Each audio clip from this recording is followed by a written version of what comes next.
Okay, I think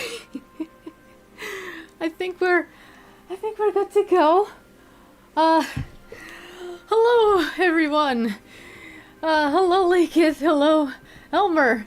Hello anyone who may or may not be watching. It is I, Atari Yeo, Grand Shaman of Atlantis. Which Atlantis? The one specific Atlantis. There's as many versions of Atlantis as there are stars in the sky, if we want to get all poetic about it.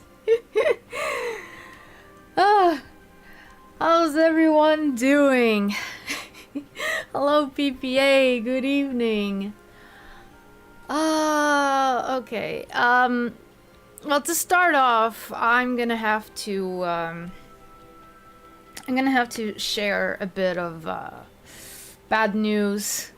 So, remember the job that I was talking about in the last stream, that I was gonna be able to go to my grandma and to go live at my grandma's house, and basically it being a full-time job, but it was like an office job, so no Saturdays or Sundays, etc., etc.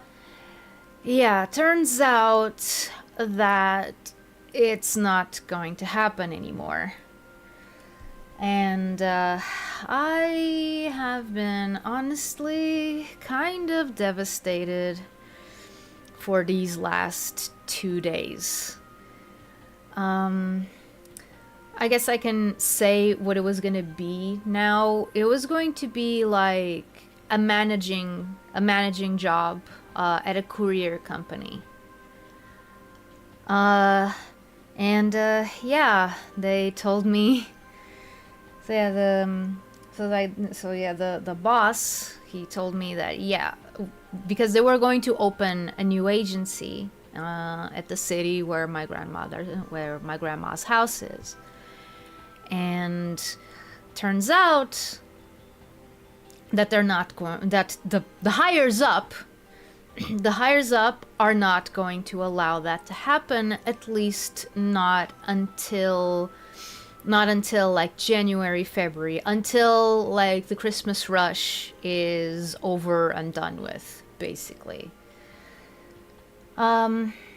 Which, like, I could technically wait until then, but while I do think that maybe rushing into, I did talk about this the other day as well, that I didn't know if rushing into a job, like, right, is so close to having had the nervous breakdown. You know, if it was a good idea, but it was just an opportunity that showed up and I couldn't pass it up. So yeah, like, I did think, like, I did think about that when they told me, oh yeah, it's not gonna happen anymore. But on the other hand, yeah, I can't really wait that long until having a job. Hi, new around. All right, I forgot to make the post saying, "Oh, I'm gonna go live in about an hour" or something like that. Actually, that is something that I wanted to ask you guys. Which is, do you think those posts are, like, worth it? Like, do they actually help? Or am I just following a trend that corpo VTubers do because they actually have a reason to do it and I don't really have to. Actually, I'm gonna start the poll. I'm gonna start a poll for that. And I'm gonna leave it up throughout the stream. Yeah, they helped me. Okay. I'll make the poll, and then you guys input your answers. Okay. Hi, Great Lakes. Okay. The overwhelming answer seems to be yes. But I'm still gonna make the poll. Okay, do the pre-stream posts, e.g. I'm going live in an hour.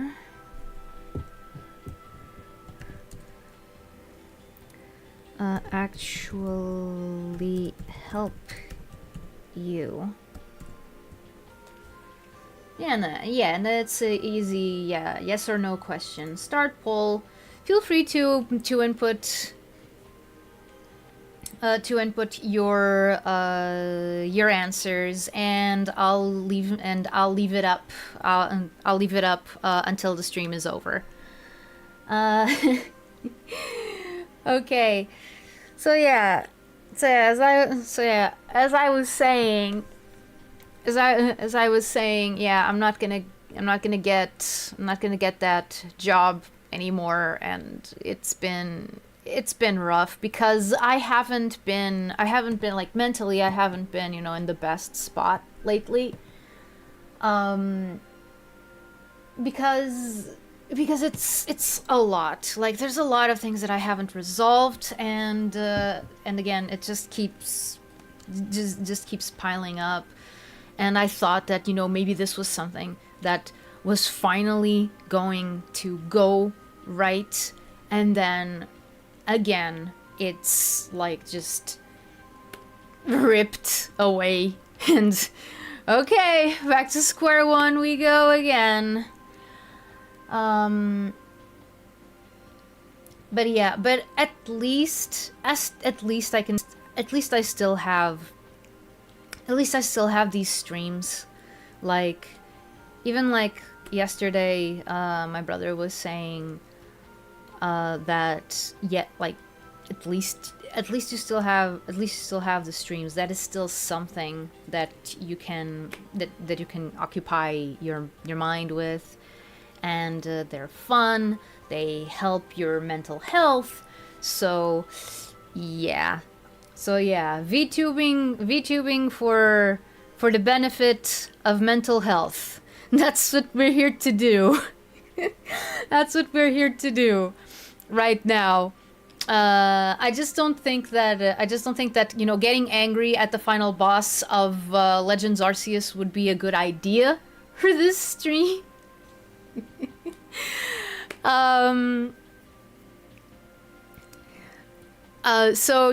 So we're just gonna play some more. Let's go, EEVEE. Hello, Eliza. Welcome. What's up? I mean, I remember the commercials, but only because I watched them after the fact.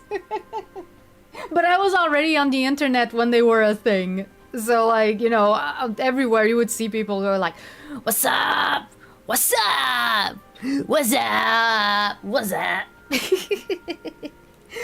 Yeah, and I remember being very confused because we didn't get those commercials here where I live. I appreciate you being here anyway. I know how taxing job hunting can be, and yeah, streaming as therapy is a viable strat. Yeah, no, there you go. There you go. Because it forces you to. I think so, Elmer. As well. Yeah. Hello, Danielle. I'll be going out shortly. I hope I can come back in time to see some of the stream. I mean, I'm gonna aim for a 3-hour stream, which means that I'll probably be on until, let's see, how, like 9:20, 9:30 at the latest. So yeah. So if if you can come back before that time. Because I know that you're also on GMT time, so I can use that.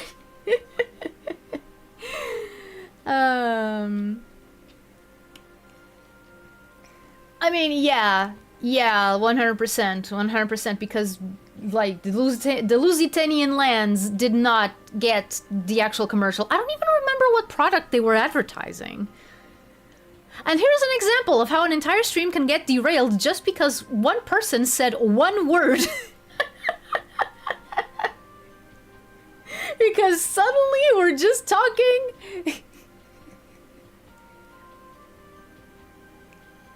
Oh, you're on CST? Oh, then forget what I said. Okay, like, you know, 3 hours from now. Do the math. do the math. I'm ill, so I'll probably quietly drop out to rest sooner rather than later. Okay, that's okay, PPA. You get your rest. Rest is important, you guys.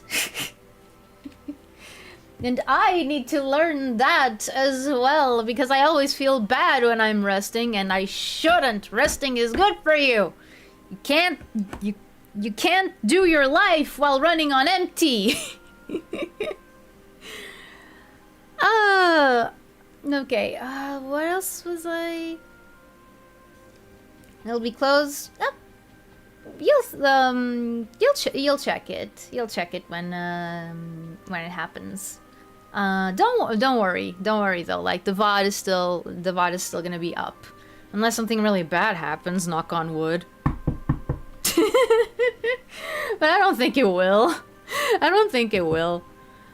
There's only been one time where I've actively had to cut something from a stream, and I don't plan on repeating that experience all that much.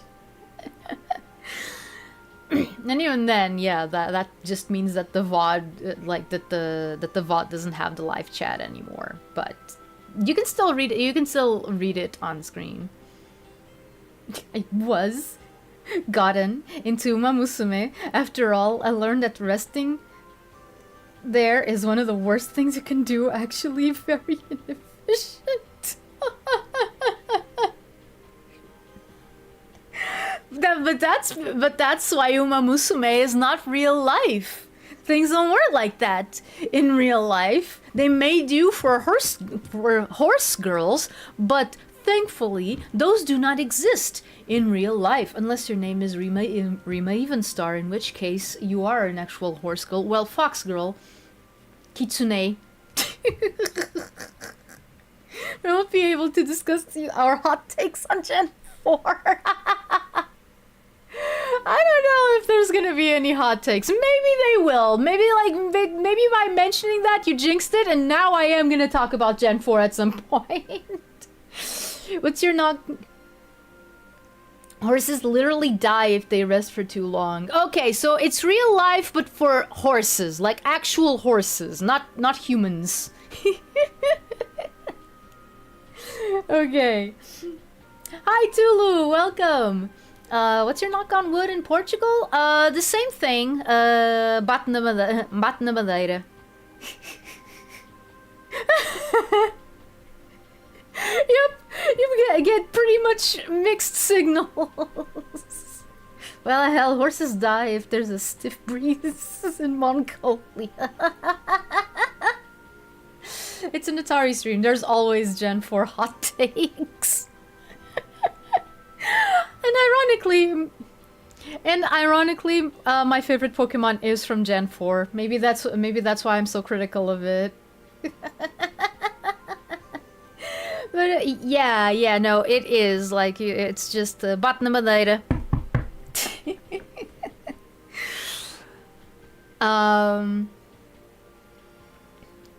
Diamond and Pearl had problems. Yeah, no. Are we gonna start? Are we gonna start immediately? Oh man, yes. Oh man, Diamond and Pearl.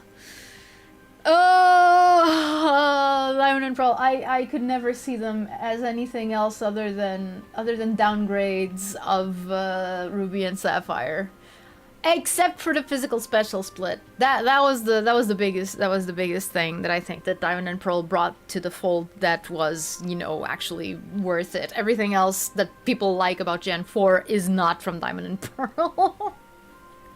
and especially not from, you know, the early days of Diamond and Pearl. Oh my god.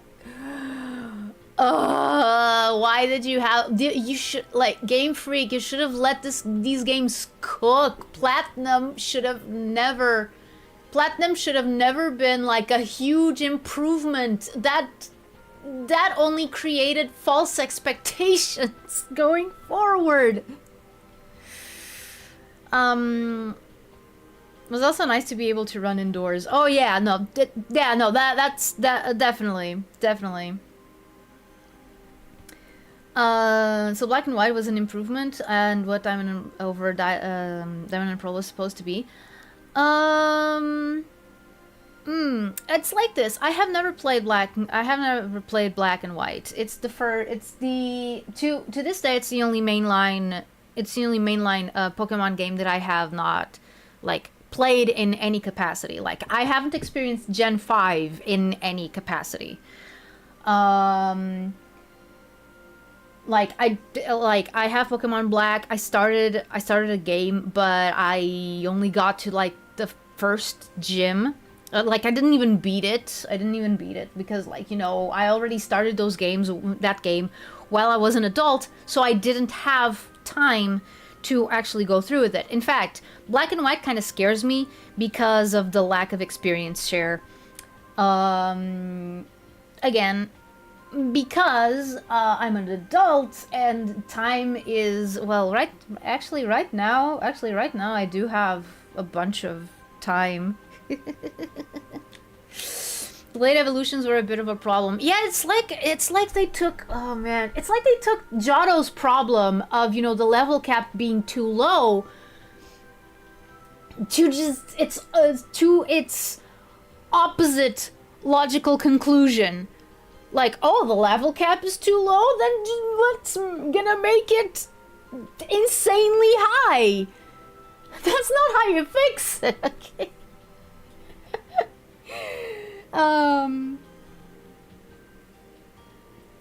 Wow, now I feel old. Experience share feels unnatural for me. Yeah, no, like, again, again, I also went without experience share. Reminder, I've been with Pokemon since Gen 1, and while it was current, like, Gen 2 was news to me.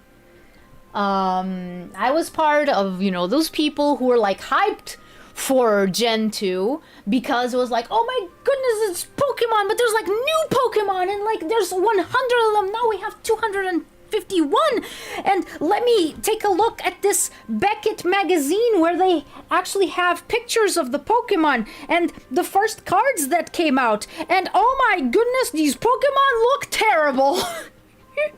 These Pokemon look terrible because they're very badly drawn. Poor Beckett artist.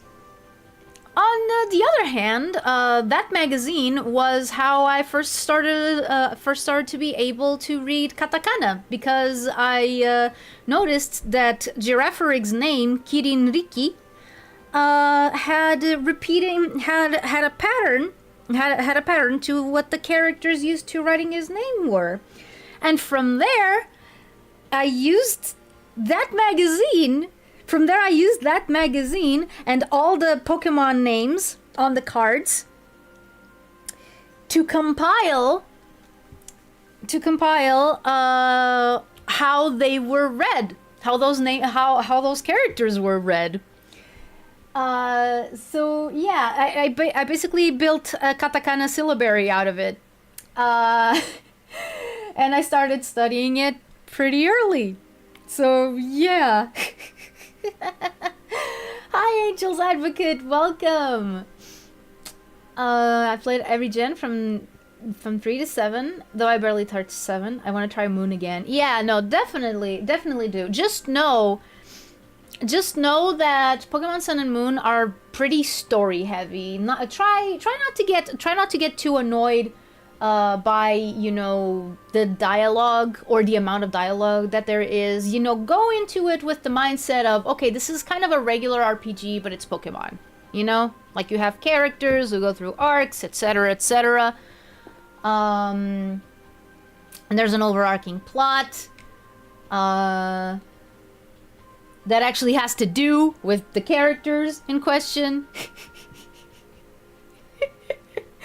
with some next level autism power. Yeah, maybe I should have known right there and then that maybe I might be neurodivergent. But then again, back then nobody used that name, neurodivergent. Pfft, what the heck is that? Oh, and every mention of autism only went to, like, you know, those kids who stimmy a lot and who are basically like impenetrable, like they are 100% like stuck in their own world and it's almost impossible to communicate with them. Yeah, that's what people thought. That's what people thought autism was.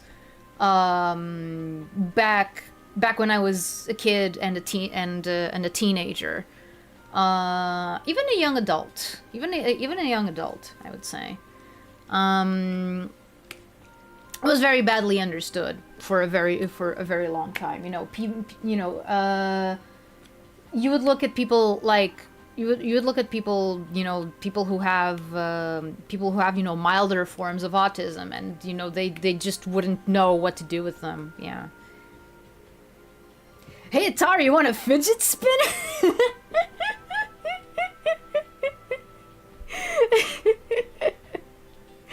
Yeah. Oh no, I'm fine, thank you. Gen 7, simpler times back then, where the only things people complained about was the gimmick stuff. In Gen 7, what I think most people complained about was the lack of Mega Evolution. And then when they found out that Mega Evolution was in the game, they complained about it being painted in a bad light. At least that's what I remember. Here's the problem. The problem with the term Asperger's syndrome is that I think that the guy called Asperger's was also involved in other, like, you know, less savory research. Like, again, I haven't researched this, you know, so I think that they're trying to find a new name for it, but it hasn't stuck. If they have found a new name for it, it hasn't stuck yet. So you still have people calling it Asperger's syndrome, and you know, everyone who's in the know knows what it is. So yeah. But some people will say, oh, you can't say Asperger's syndrome because that was a bad man. And I'm like, okay, but it's gonna be a while until this name goes out of fashion. Yeah. What is time? For me, every 3D Pokemon is a newish Pokemon game. Oh, don't even tell me about that. They're always trying to find a new name for everything. Yeah. Yeah, because, like, for example, here there's an actual reason for it. Like, okay, we want to distance ourselves from the kind of bad man. And I understand that. But sometimes they just try to find new words for stuff for no good reason. Just okay, no, we don't call that, like for example, changing names for grammar, like grammar things, you know, the things that you use to speak and write a language, you know, like the names of rules or the names of the elements of a language, like at least with the Portuguese language, a few years back, I don't know how many years back, I think there was like around 10 years, I think it was around 10 years back at this point, and someone decided to just change the entire lexicon of grammar and linguistics and how the language is taught in schools. Well, how grammar is taught in schools. Like, they just changed everything. Like, for example, imagine if someone came in English and say that, oh, a noun is no longer a noun. It's instead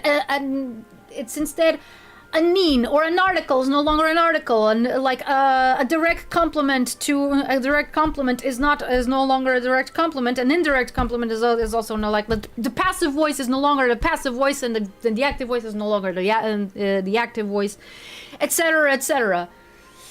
Yeah.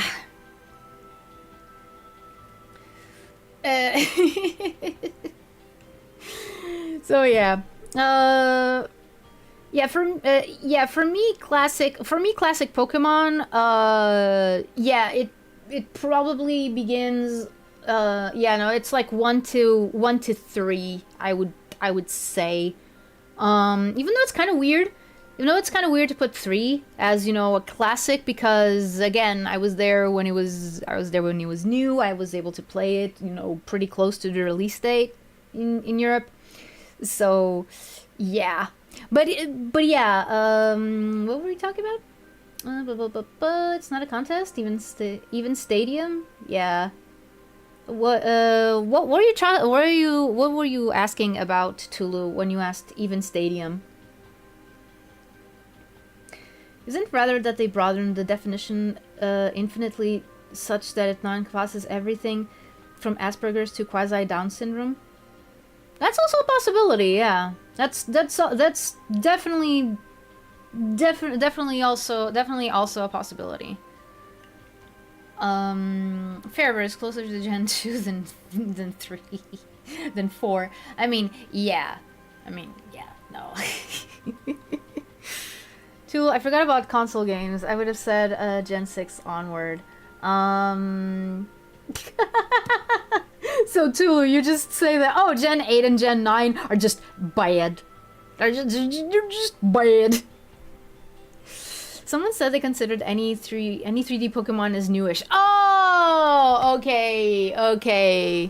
And I probably said that as well. Yeah, no, I forgot about Stadium. Sorry. Like, let's talk about, we're talking about mainline games, not spin-offs, because Pokemon Stadium is a spin-off. It does include an emulator for, you know, for you to play your game on the TV, but no, Pokemon Stadium is a spin-off. I think it just aligns with my school days. I think Gen 5 came out when I was in college, and I didn't spend so many hours in Pokemon as I did when I was in elementary / high school. Yeah.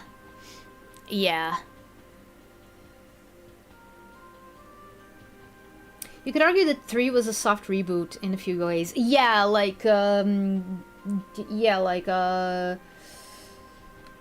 you can't forget about Fire Red and Leaf Green, and the fact that to this day they are still used as the defaults for a lot of stuff. Like, for example, I've mentioned this before, I really hate that the default design that people usually use for Red is the one from Fire Red and Leaf Green, not the one from actual Pokemon Red. Instead of updating his design like they did, for example, in Let's Go Pikachu and Eevee, they just lift his design from Fire Red and Leaf Green. And I'm like, why did Fire Red and Leaf Green have to change his design to begin with? Like, why did they go this far to change his design? Well, actually, now that I made the question out loud, I know why it was. It was to separate him from Ash. Like, I think that was a big worry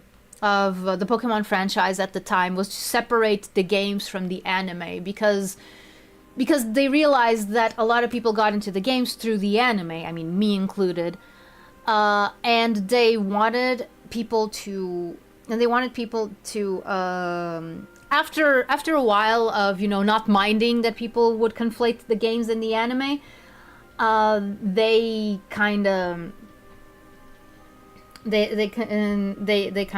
went like, no, we want to keep things separate. This is Red, not Ash, and we have to make that 100% clear as day. Give him brown hair. Give him different clothes. He cannot remind people of Anime Ash in any shape, way, or form, except for the fact that he wears a hat. That's the only acceptable thing.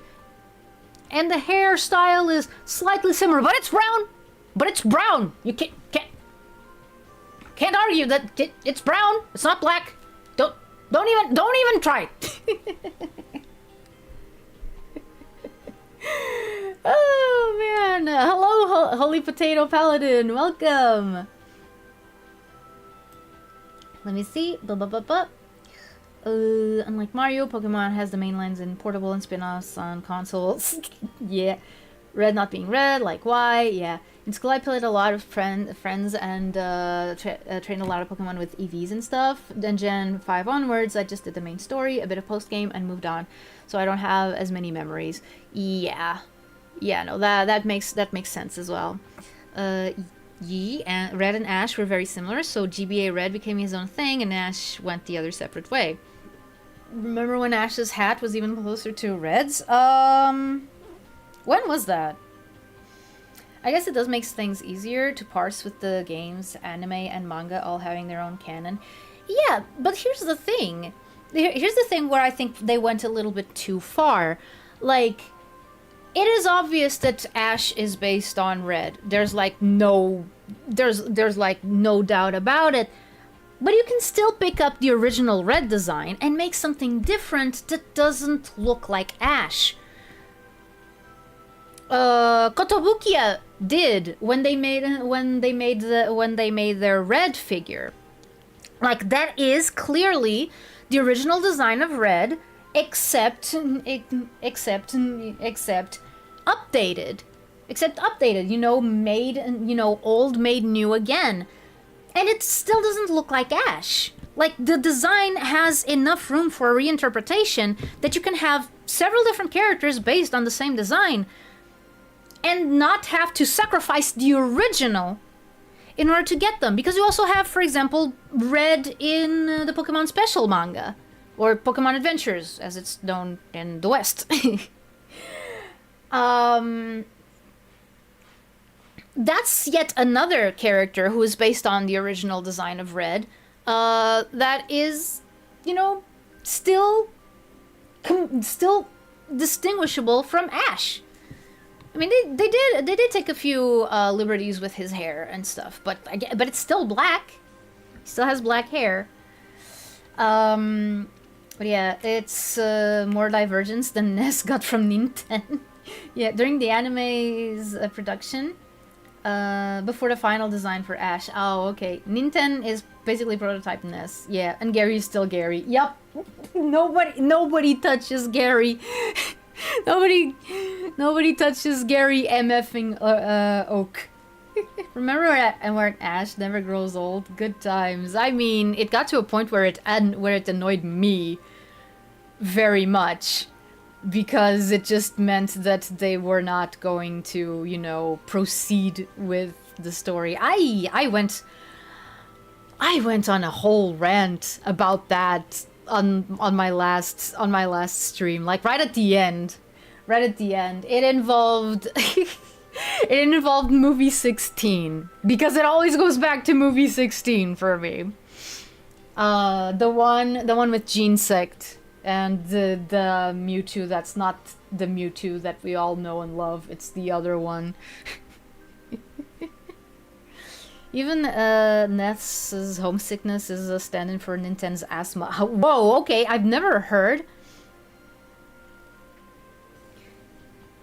I never heard of homesickness being like an actual disease. Or you can be Digimon and have 3 Taichis who are completely different people. Yup. Yup. There's 2 Mewtwo now.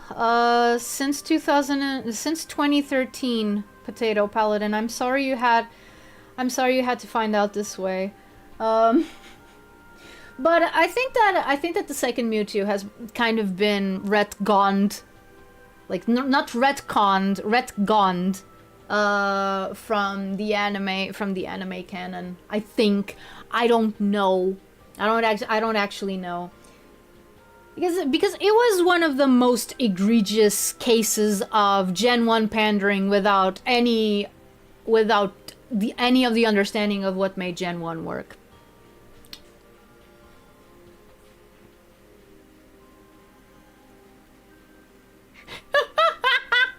Digimon now? Any more Siegs and I'm holding the entire chat hostage with the previously mentioned horse deaths. Oh Oh man, yeah.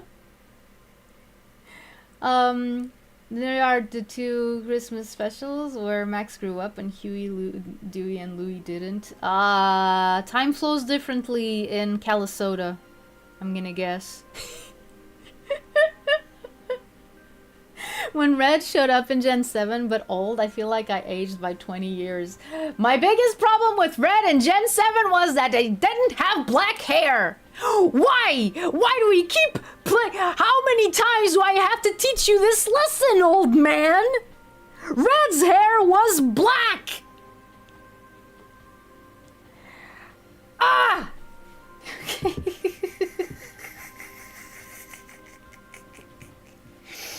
Atari says in Let's Go EEVEE stream.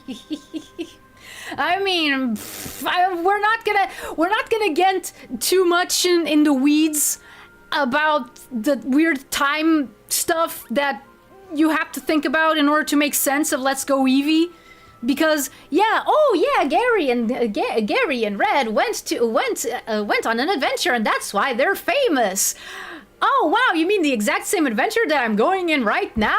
Then what did they do? I don't know, history just repeats itself, I guess, and nobody's gonna mention that or comment on it, because you're from a different world, right? You're from the world outside of the TV, like in Persona 4 or something, I don't know. Midnight Channel, the Shadows,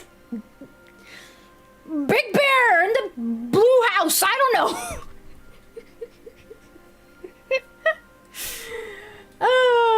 You did age 20 years. I mean, yeah. Why'd like hair when Nintendo can change it anytime? Yeah. Like, Giovanni is the only evil team leader who doesn't resemble an anime villain. He's a straight-up Yakuza kingpin. Yep. There's Original Adventure Taichi. There's Vtamer 01 Taichi, who was conceived at the same time. And then Adventure Reboot Taichi. Yep. Yep. Digimon, you can try all you want. Taichi will never be an Ash or Satoshi. Did you say Bear in the Big Blue House? Mario originally had black hair too. Why do they keep doing that?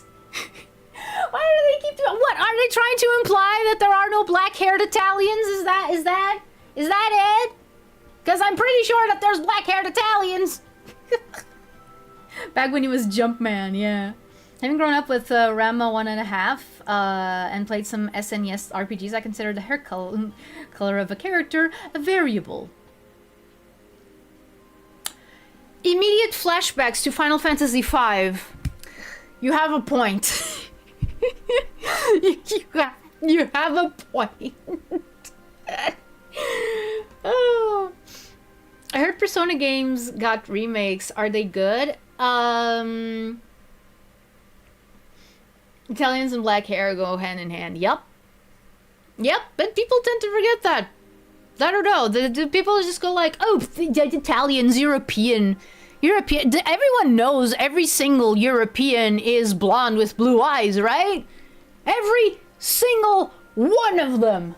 Brown hair? What is brown hair? Brown hair only exists in Asia. Africa?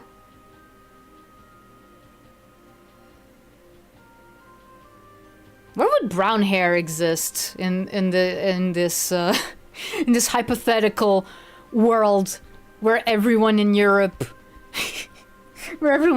is blonde with blue eyes? Yeah, I'm guessing just Asia. Probably. I don't know. Phenotypes, am I right? I know more black-haired people than non-black-haired people. Yeah, there you go! And Ranma especially changed hair color on colored manga covers depending on the manga's mood. Oh yeah, like Bulma. Like Bulma and her ever-changing hair color. They couldn't decide on whether it was purple, blue, or even red in some cases. Like... Yeah, like, Terra is a special case. Like when she came back for Dissidia, they did, you know, keep the blonde hair, but made it, you know, sort of greenish, which I think was pretty cool.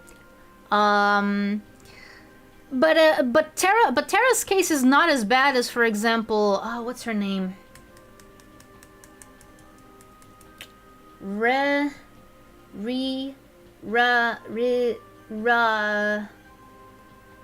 Reina? No. Second playable character in Final Fantasy V. What's her name? What's her name? I mean, I could use Faris as an example because she's blonde in the artwork and she has purple hair in game. In fact, her outfit has nothing to do one thing with the other. Like, you know, Faris and Lena. There you go, Lena. That's her name. That's her name. Yeah, and Lena again, blonde in the artwork, pink hair in the actual. And again, the outfits don't match at all. I think that Bart's is the only one who is like, you know, Bart's and Galuf, I think, are the only ones who are, you know, slightly similar. Because I think that even for Kryl, there's, you know, a few weird differences. Oh man. Everyone knows Italian's hair is pasta. Except for Seymour, who just has blue hair because... hello! Hello, Barney! How are you? Oh yeah, Sonic Racing Cross World. I'm gonna get it. I'm gonna get it when I have money. I'm currently saving up for Pokemon Legends ZA, unfortunately. But I am gonna play something. I am gonna play something adjacent to Pokemon to Sonic Racing Cross Worlds. I'm not gonna tell you what it's gonna be, but I'm gonna play it next week. So yeah.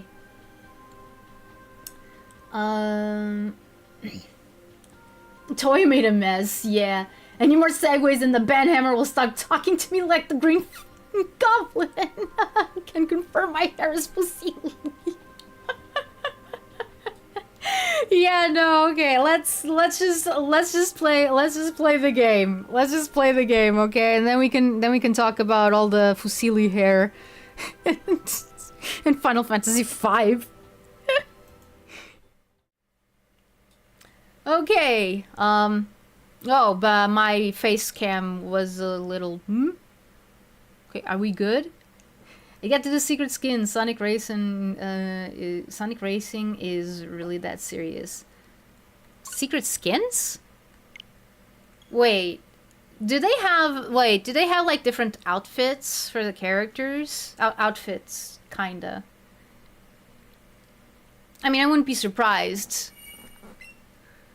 Sonic Racing Cross Worlds truly is out of this world. That's why it crosses worlds. It crosses over worlds. Oh, I forgot to put on my headphones. Iebui! No outfits. Ah, dang it. Can unlock the weird Cyberclone skins for the base roster. Cyberclone? That doesn't sound very interesting. At least not yet, maybe. Okay. So, what were we doing? Attempting to go into Misty's gym without any preparation whatsoever. So let's do that. Wait.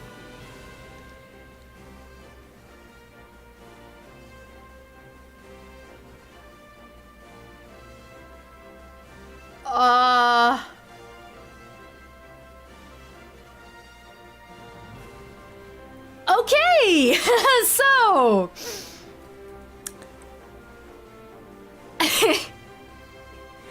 remember last time in which we beat at least one of Misty's gym trainers? Apparently, I quit without saving.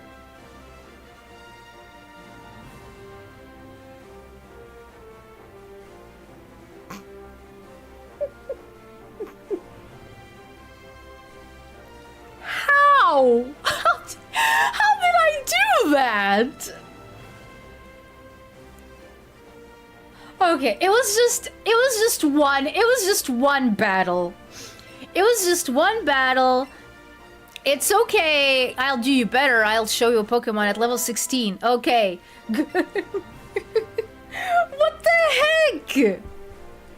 Well, like, I'm as surprised as you guys are. Okay, save again. Save again. Oh my God.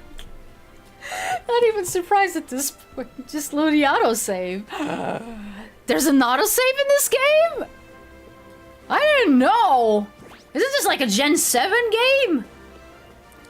Okay, I'm gonna fight you.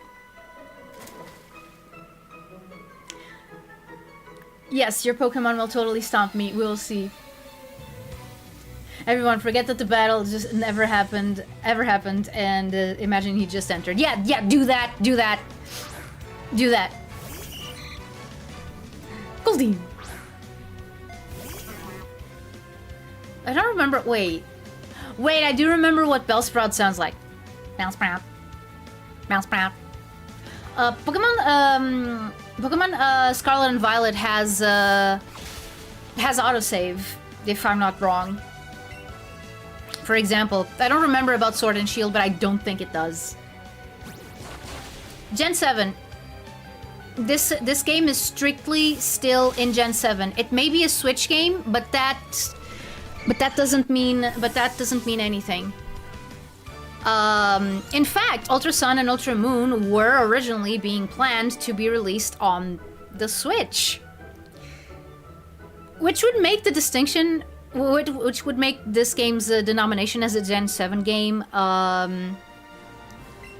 little bit clearer, because even though it would be a little bit weird that, you know, the third version of a game goes to a different console. I don't remember what made them actually go back on that decision, though. It does make me mad because that would mean that I could get Alola on the big screen. Well, small the TV screen, and now I can't. Now I can't. Now it's just small 3DS screen. No, I don't have one of those big 3DSs. Which is why they run so poorly on the 3DS, yeah. They didn't implement autosave in new Pokemon games? That sucks. Again, Scarlet and Violet do have autosave. Don't remember about Sword and Shield. But Pokemon Scarlet and Violet do have autosave. I can guarantee that. You can, thanks to the power of emulators! Oh no, I have said emulators out loud! The Nintendo Ninjas are going to be after me! Oh no! Don't call them when I'm playing, when I'm doing the very much awaited Pokemon Nuzlocke Marathon, in which I'm gonna have to use emulators until Gen 7, including Gen 7, because then I can just use my physical copies of Shield and Violet, so... Switch is where the problems worsened. Yeah, like you guys are reminding me as well of I don't know if you're familiar with Level 5. They're the guys behind the Inazuma 11 games and Professor Layton and Yokai Watch, and like their golden age seems to have been during the DS and 3DS eras. And ever since Nintendo moved from those consoles to the Switch, they've been struggling really hard. Like, they haven't been able to properly release a game until now. Like, the next Inazuma, like, there was supposed to be an Inazuma 11 game for, like, Ares and Orion, and those never came out.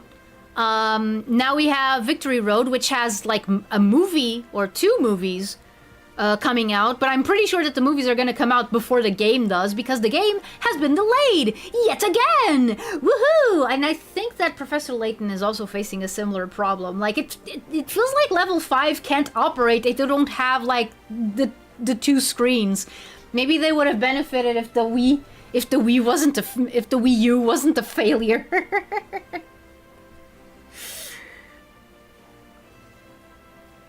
Basically, Pokemon Stars was meant to be released later on the Switch lifespan. They didn't do it because the Switch was way too successful. Oh. From what I recall, the reason they didn't release the Ultra S Sun and Moon on the Switch was the lack of Switch consoles on the market at the time, and they were worried it would make the hardware look weak.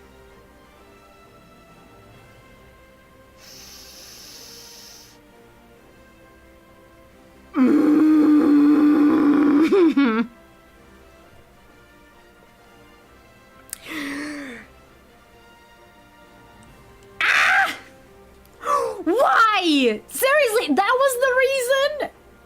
That was the fuck. Nintendo, what the? Okay, okay, just focus on Misty's gym. Focus on Misty's gym. I mean, it is weak, but they didn't mean it like that. They didn't mean it like that. They meant like market weak, not like actual capacity weak. I mean, at least I think so. That's what I got. Ah, okay. So I can emulate all the games that I want. Woo! Hooray! Hooray! So they can't come after me for that time that I played Mickey's Magical Quest without actually owning it. I only remember seeing it in person once. Kind of use that as an excuse to say, oh yeah, no, I have seen this game before. I have seen this game being played before, so I can get it. It'd be so funny if Atlas countersued. Oh yeah. It's Nintendo versus Sega all over again because Atlas is with Sega. Hey! Pokemon Company is the most evil Nintendo brand.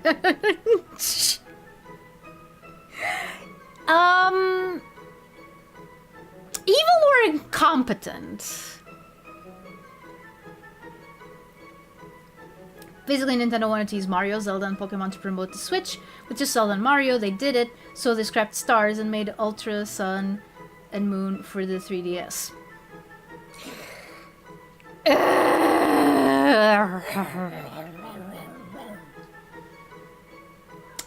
Damn it, Nintendo, you drive me to make weird noises. Hello, Luna, what is it? No, and also, Kiba, no, I am not going to open the door. I am not going to open the door. Wait until the long-awaited Nintendo DS 3DS NSO fixture with a second screen peripheral that costs at least $100 to get, but will bring back classic and innovate on new games.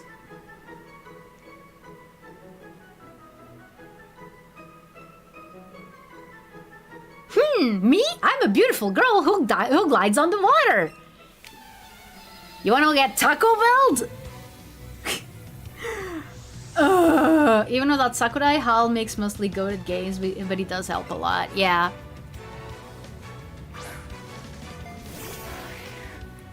I mean, I guess the whole thing of... Oh, no.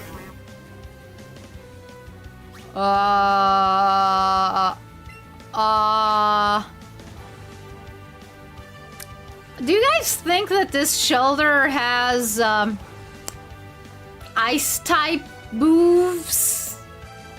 Do you think that this is meant to teach me a lesson in expecting the unexpected because our scripts were rejected? Barney might be joking, but that is totally in line with what Nintendo would do. Yeah. Oh, okay, water gun. Good. Good. Good.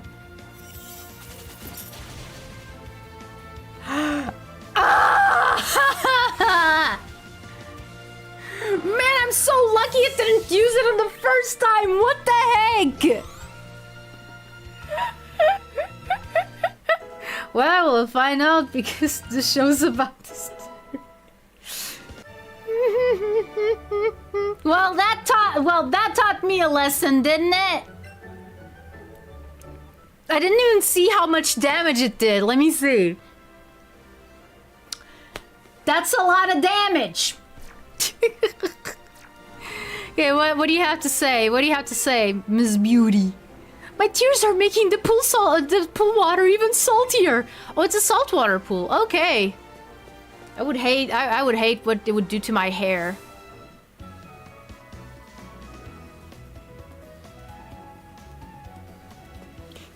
Even though my Atlantean hair is Nitty! Oh no, sorry Nitty. Sorry Nitty. You were trying to show me a thing and I ignored you. I'm sorry.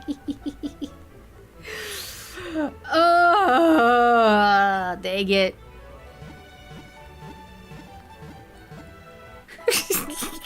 I just saw this Pokemon in half!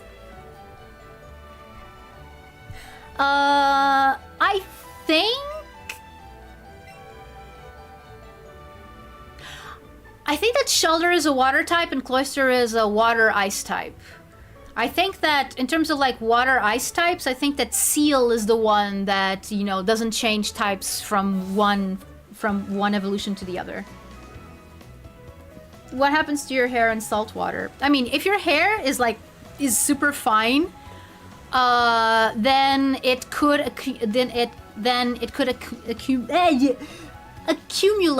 It could accumulate some of the salt. So it becomes you know, kind of rough. It becomes kind of rough, you know, like to the touch, like, you know, instead of smooth. Yeah. I guess they'd have to have a saltwater pool for the water Pokemon. I mean, there's Pokemon in rivers and lakes and stuff. That's like... Oh man, what's the word in English? There's saltwater and there's... Sweet? No. Is it sweet water? Like in Portuguese, it's água doce, sweet water. Freshwater, yeah. Freshwater. Yeah, you have freshwater Pokemon as well. Oh my god. So salty hair, yeah, pretty much. Like,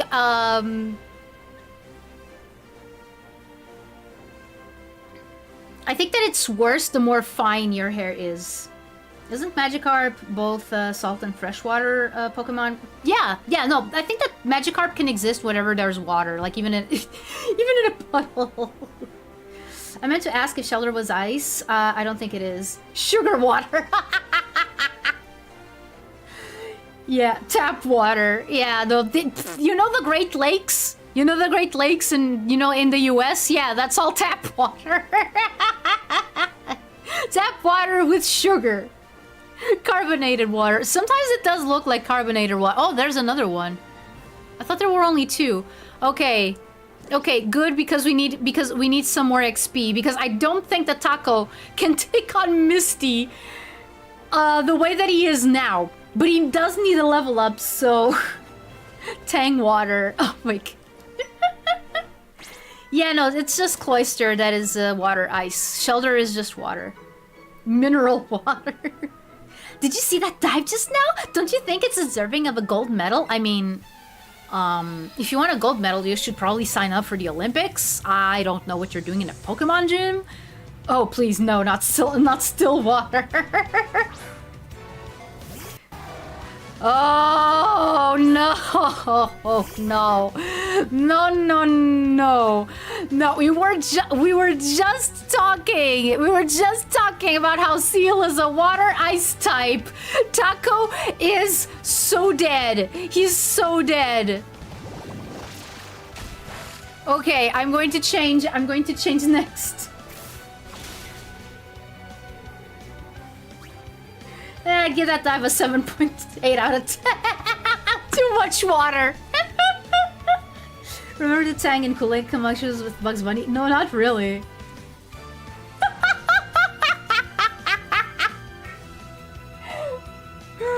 Oh, well now. I guess I'll have to rethink my water drinking as well. I'm only going to drink fresh... ice cool Coca-Cola. It's hilarious that poison was once the most common type. Yeah, nowadays you're like if you actually want a poison type Pokemon, you either go with a Gen 1 or you're kind of out of luck. Just believe in Taco. Okay, I will believe in Taco. He can take one ice type move. He's a very good boy. Haha, there we go. Kanto doing antidote capitalists.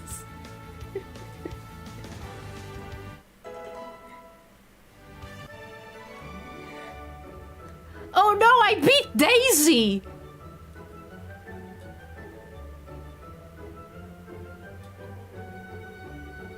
Is she gonna go home and cry to Donald? No, she's going to she's going to vent her anger out on Donald.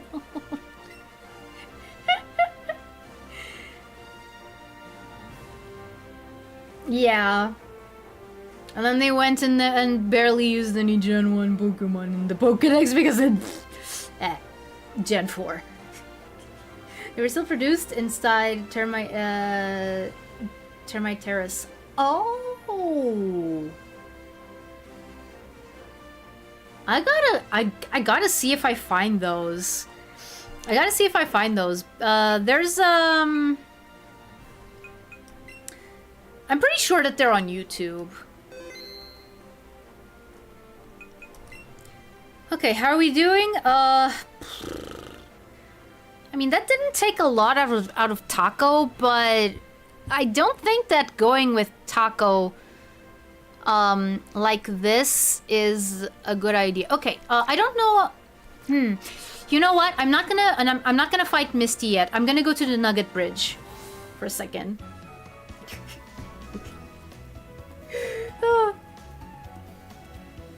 They're online. Okay, awesome. Okay, Nugget Bridge, here we go. Because I need to level up my Pokemon a little more because, like, I'm pretty sure I can't beat Misty with just one level 16 Pokemon, and the others that are, like, at a higher level are at level 15. Come on now. Come on. Like, if this is anything like Pokemon Red, her Staryu is at level 18, and her Starmie is at level 21.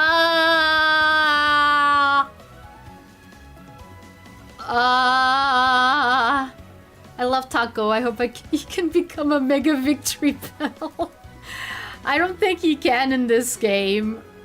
I mean, if I can transfer him to Pokemon Legends ZA, then maybe, but I'm not sure if that's possible.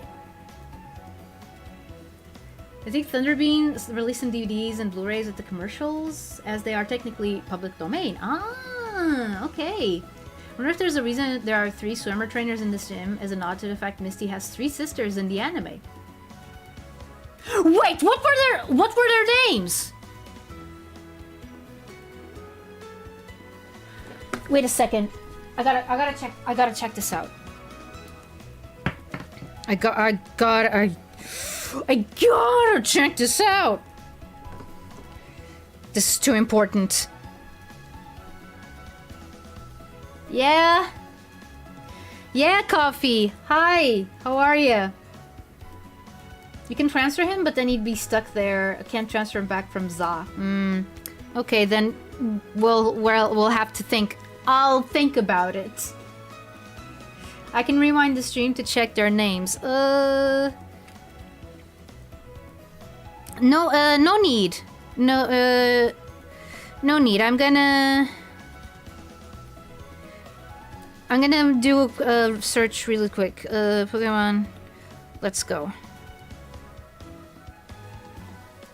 Oh wait, no. Cerulean Gym, yeah. Bulbapedia. In the games.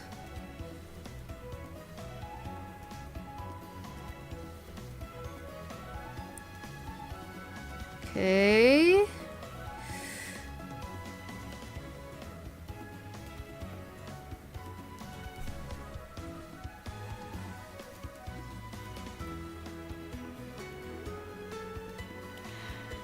They are! They are! Lily, Violet, and Daisy! They're her sisters! Holy crap, I didn't know this! Oh, this is so cool!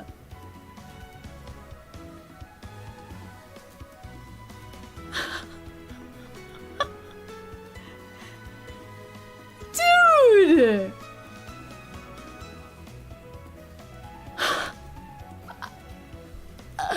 This game is so weird, man.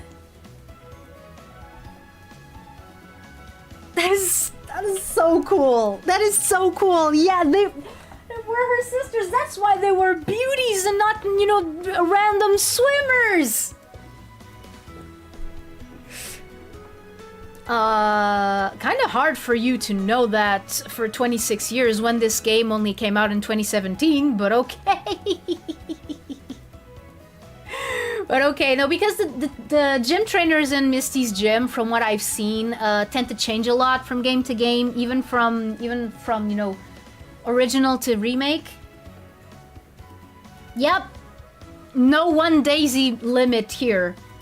You can, like, there can be multiple Daisies. Okay, so here's Zara. Yarg! Oh, Atari, you're not gonna believe this, but the Pokemon, and now we fight. Sure. Ha ha ha! We are going to fight now. Oh no. Oh, e, ooh, e,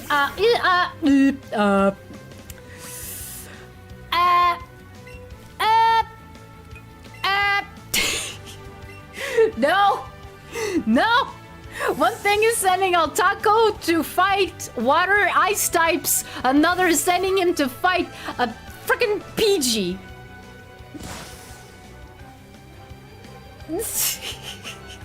No, he just has a tan.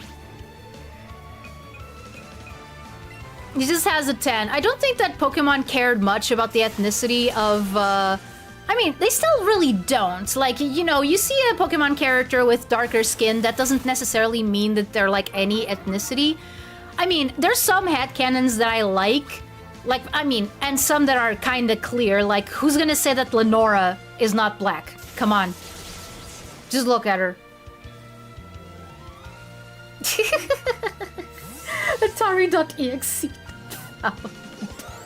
I'm gonna be honest, I forgot this rival existed until now. Most people do, don't worry. Okay, sleep powder, that's probably useful. What do you have? What can I, Oh. Oh, I've had wrap this entire time. What does growth do?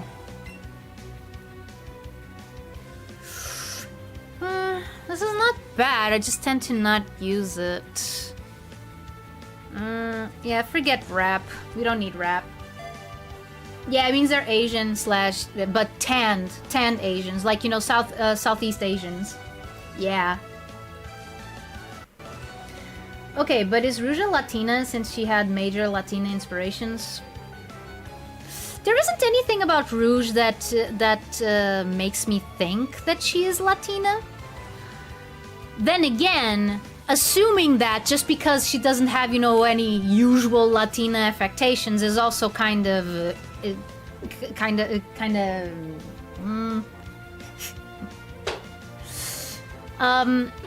But yeah, no, like, Pokemon only really did the whole thing of, oh yeah, different ethnicities from Gen 5 onward, which makes sense, because, you know... Yeah, like, tanned Italians, that's very common. Wait, what Pokemon is he gonna send out?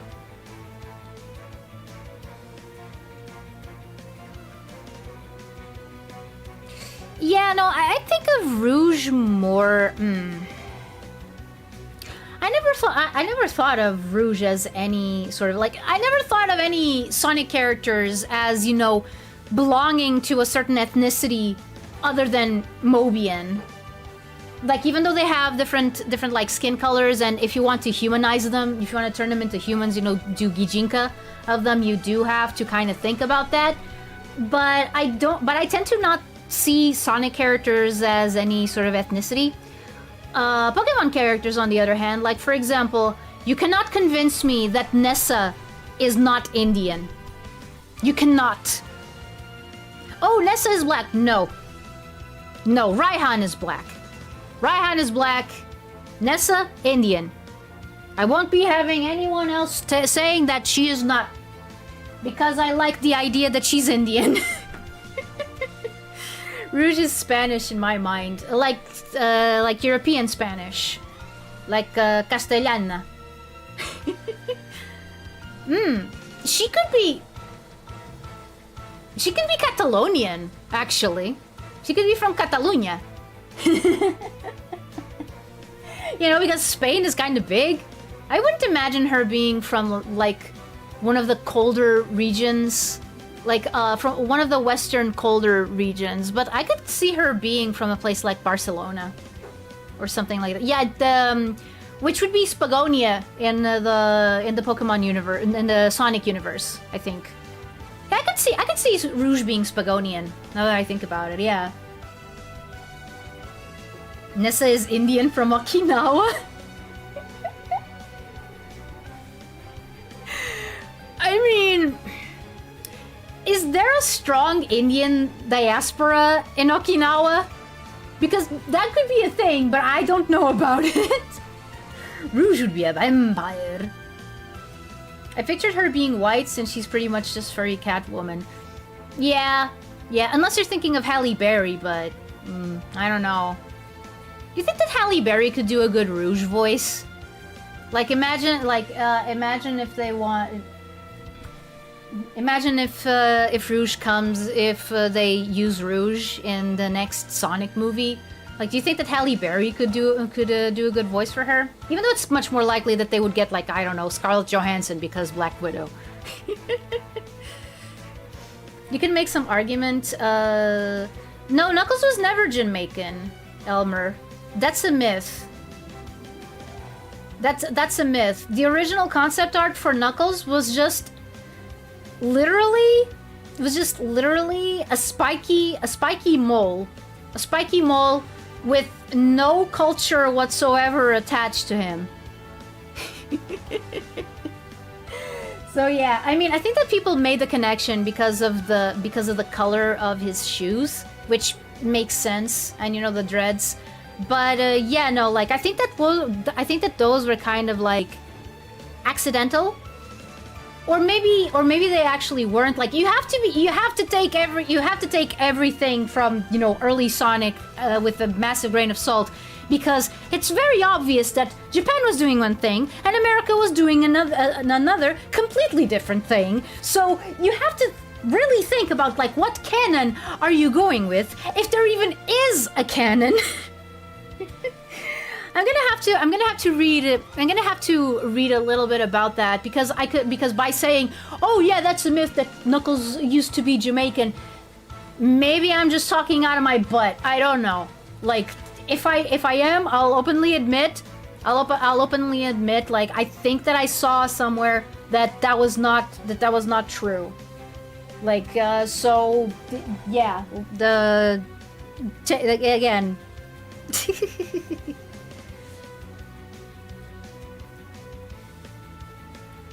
Never think. Kind of see Knuckles as a Native American with darker skin, or Jamaican. Yeah, I see him more as Native American.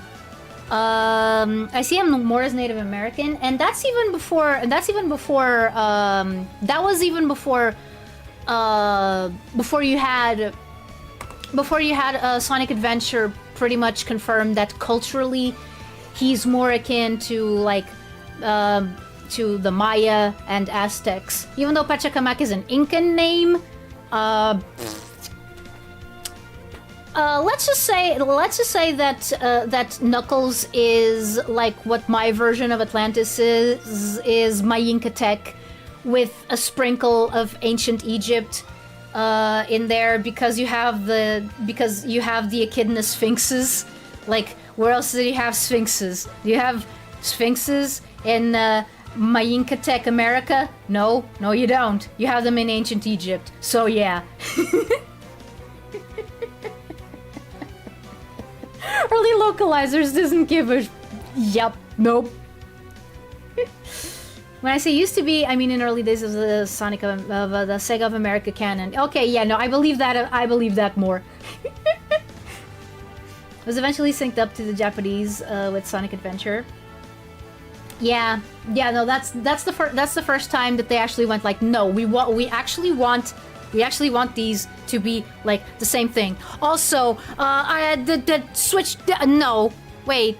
Yeah, no, let's switch to Hazel. Switch to Hazel. Hazel can handle anything that you, Zara, can throw at us. I gotta learn to play games while I am speaking.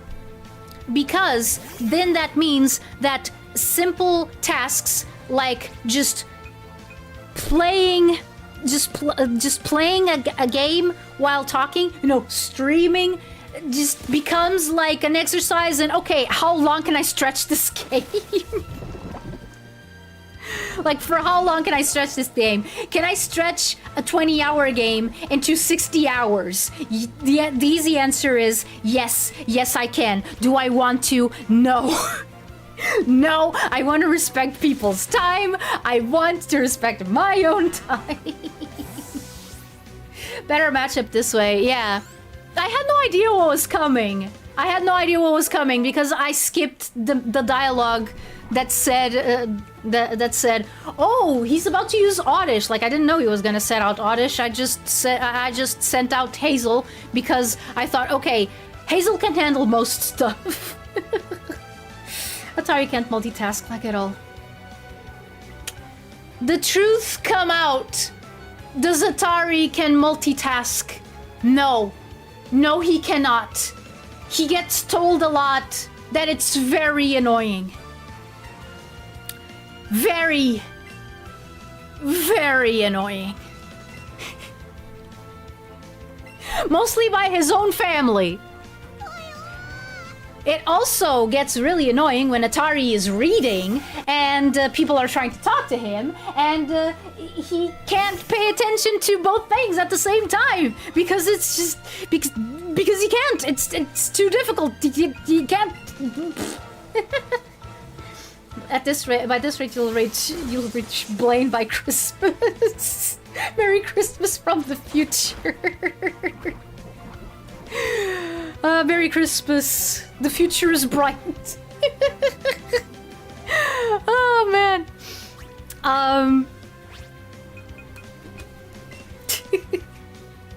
You hear that there, bro?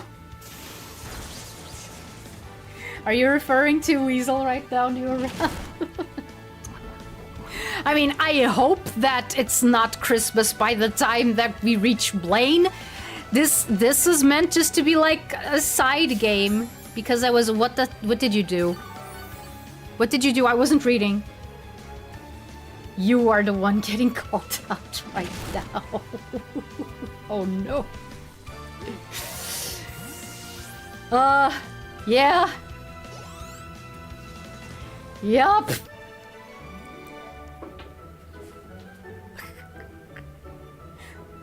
Do you feel a lot calmer now? Because you don't look it. Okay, give me money, thanks. Oh, Needy! Needy is evolving! Okay, that's already gonna be helpful. Wait, Starmie is a water psychic type. Dang it!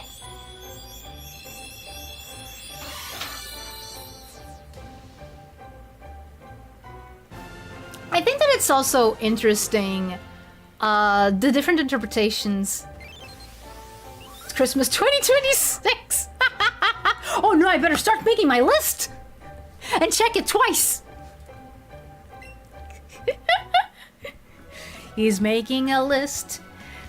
He's checking it twice. Deep breaths. Okay, let me try that again. Sorry, it's not like me to lose my cool like that. Are you sure? I barely know you.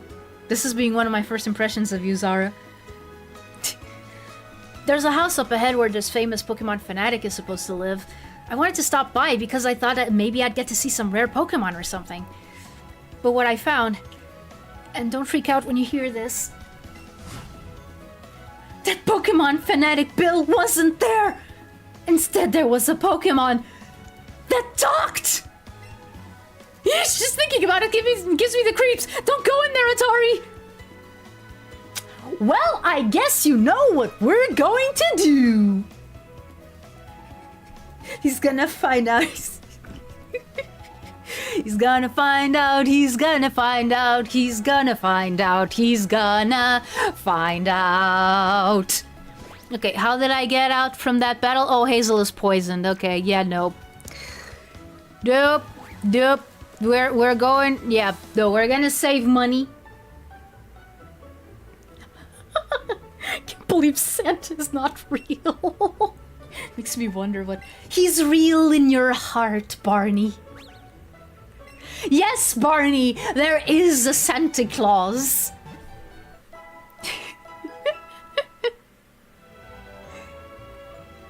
There was a time where I was feeling like really depressed that I actually... Okay, I'm just now realizing how weird this is kind of sounding. But like, I was kind of super depressed at the time. And I thought if, like, you know, just as a sort of therapy, if I tried writing letters to Santa, like if he was an imaginary pen pal.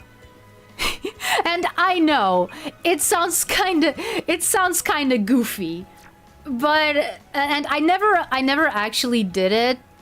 I could never actually bring myself to do it, but I still find the idea kind of, you know, interesting, at least. Don't say that, he's gonna find out. Dear Santa, you have skipped me for the 26th year in a row. I will get those presents one way or another, even if I have to dox you on the internet. What the fuck?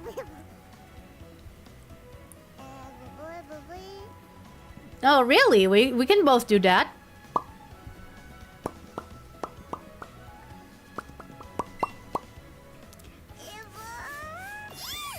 Yay! Yay! EEVEE pets, EEVEE pets, EEVEE pets! Yay!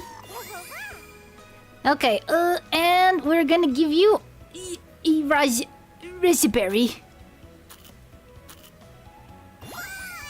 And you know what? Just for good measure, you like pineapple? Yay! Okay, another pet. Okay. Okay, Hazel. That's enough playing for now. I'm sorry.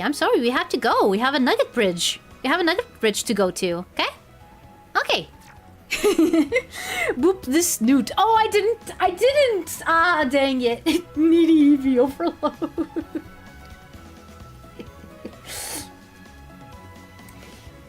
You know what? I'm gonna go to the North Pole and visit Santa himself. Polar Express style. Yeah. Oh no. Okay, whenever I think of the Polar Express, I think of Oni Plays' playthrough of the Polar Express game, which I believe was released for the PlayStation 2. Definitely recommend watching it.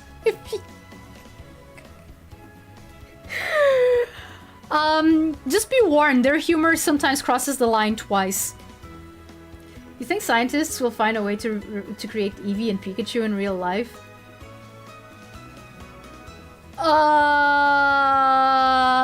I think that, as the first movie taught us, that would be kind of unethical. I don't even know how to answer that. Holy crap. I will. Okay, Laketh says, throw ethics to the side. I want my Eevee. Forget becoming a saint. It's a grunge life for me.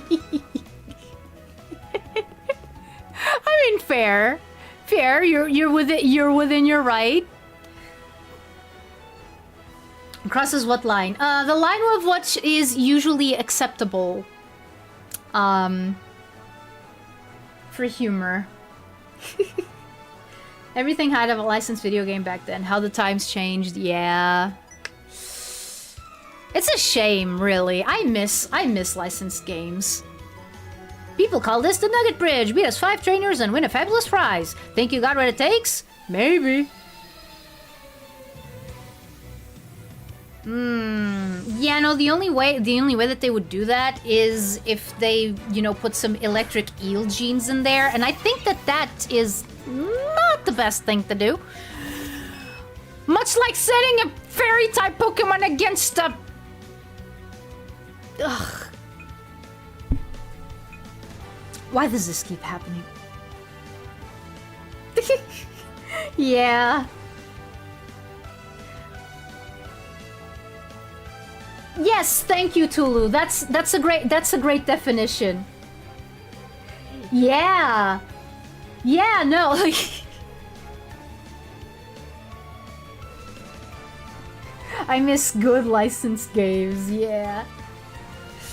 I need to rewatch some of my favorite Oni Plays classics.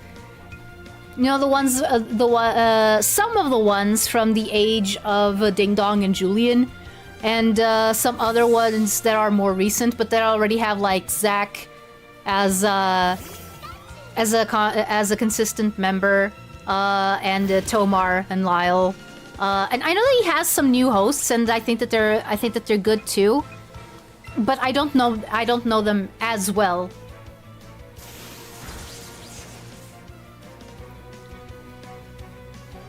When I first heard of the Nugget Bridge, all I can think of is chicken nuggets. It's not that kind of nugget, but fair assessment.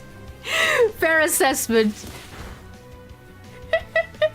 South Park type humor, basically. Yeah. Yeah, like, you're like, I shouldn't laugh at this, but dang it, it is funny. Hi, Venonat, did you know that you were supposed to evolve into Butterfree? I don't know what happened. I do not know what happened. It is so abundantly clear that Venonat was supposed to evolve into Butterfree, and that Metapod was supposed to evolve into Venomoth. What the heck happened, Game Freak? Is this one of the things that people say that the game is broken? Is that one of the things? Because I don't think so. I don't think that anyone is thinking about how Venonat should evolve into Butterfree and Metapod should evolve into Venomoth when they are thinking that Gen 1 is nigh unplayable, which is not true, by the way. Insane Trilogy is hilarious. Also Kingdom Hearts and Forspoken. Yeah. Here's one example. The scientist guy that kept claiming that T-Rex was a scavenger tried to create a dinosaur that way. Because of course! As you do! Okay, Geronimo is very confused. So we are going to call someone else. Curse me, kilts!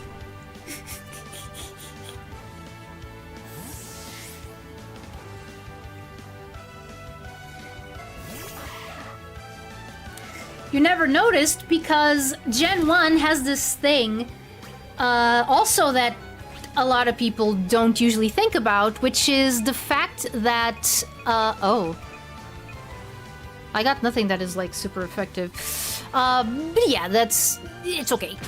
It's okay. We can deal with that. Okay. You never noticed because back in Gen 1, we just assumed that there were certain looks that Pokemon tended to go to.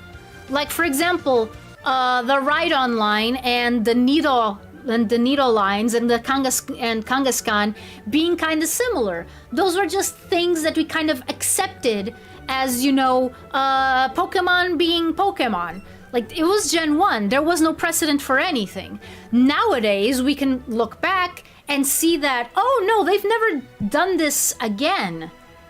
So yeah.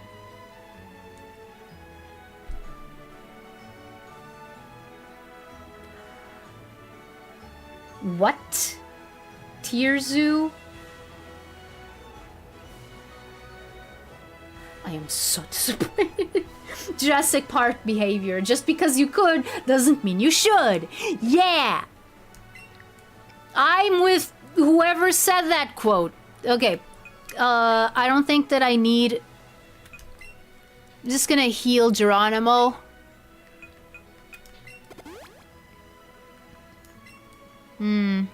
Another one?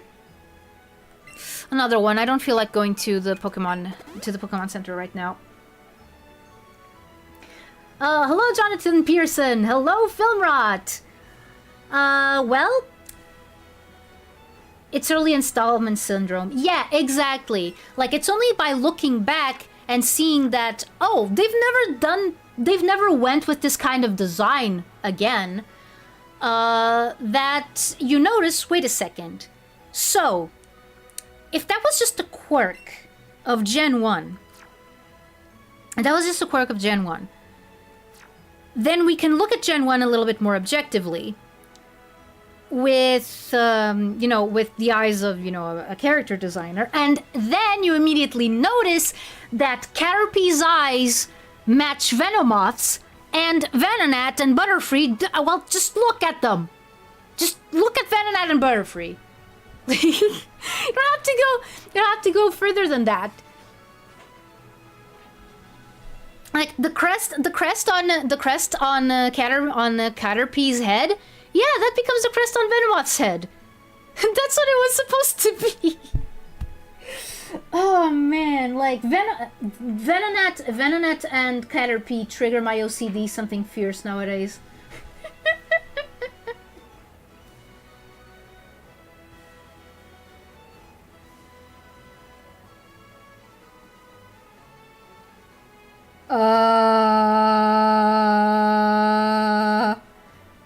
Okay, enough about Tier Zoo. Let's go back to Pokemon. Hello, Deron Butler. Hello, Jonathan Pearson. Right, I already said hello. You're asking what my favorite Pokemon is? Lucario. I think I had already answered that question once. In fact, I mentioned on this very stream that Lucario is my favorite Pokemon when I was ranting about Gen 4. So, Sonic 1 had no spin dash and the low cap on ground speed. Yeah, like playing Sonic 1 is an experience. It's so weird. Mega Man 1 had no E-Tanks and 6 Robot Masters instead of 8. Yeah.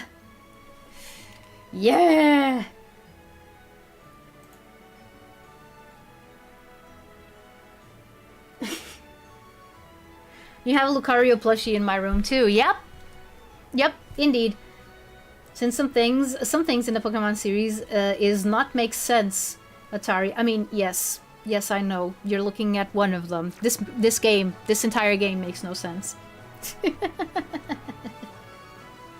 Never tried to create or bring back animals. It attracts idiots. Okay, duly noted. I'll keep that in mind the next time that someone tells me they want to bring back the woolly mammoth.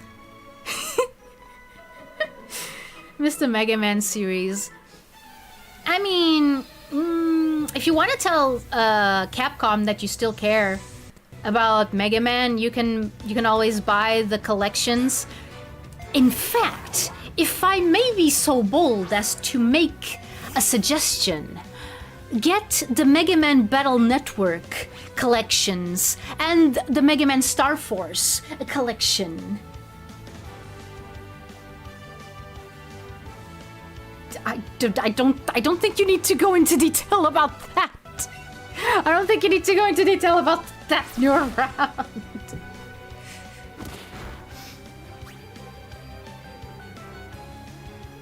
I think that's exactly what New Around is talking about, Barney.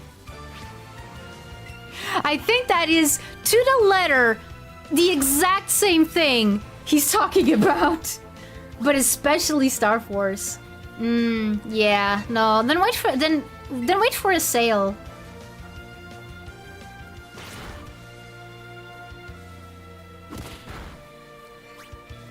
Yeah, You know, like, Sonic and Mega Man have had a huge overlap in terms of fandoms for a very long time, so it makes perfect sense that Mega Man is in Cross Worlds.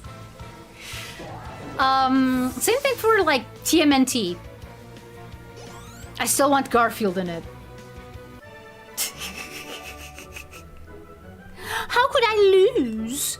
You could lose because you're working for the wrong people.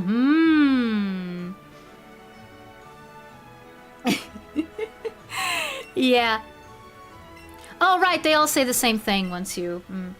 Can't wait for the Star Fox collection. I was so hyped when I saw it, especially because those games were so expensive on the secondhand market. Yeah. Yeah. Yeah. I'm gonna say, like, the only games that I don't mind not playing on the original consoles for which they were originally intended are indeed portable games, because how am I going to play a game for the Nintendo DS? How am I gonna stream a game from the Nintendo DS? No, better yet, how am I gonna stream a game for the Game Boy Advance? By the way, speaking of Game Boy Advance, Klonoa Empire of Dreams on the Nintendo Switch Online, and I am so happy! And my brother says, excuse me.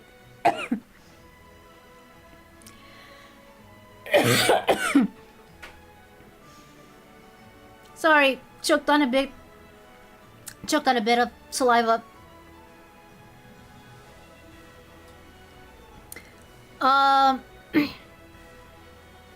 3DS capture cards are super expensive. Yeah, and I cannot shell out that kind of money now. But yeah, as I was emulator for streaming DC and GBA. DC? If you mean the Dreamcast? No, I do want a Dreamcast. You can get a GameCube and the Game Boy player to stream GBA games. That is true. That is true. I do have a GameCube. I don't have the Game Boy player though. I do have the cable. I do have the cable that connects the GameCube to a Game Boy Advance. So yeah, hold on, hold on, Jonathan,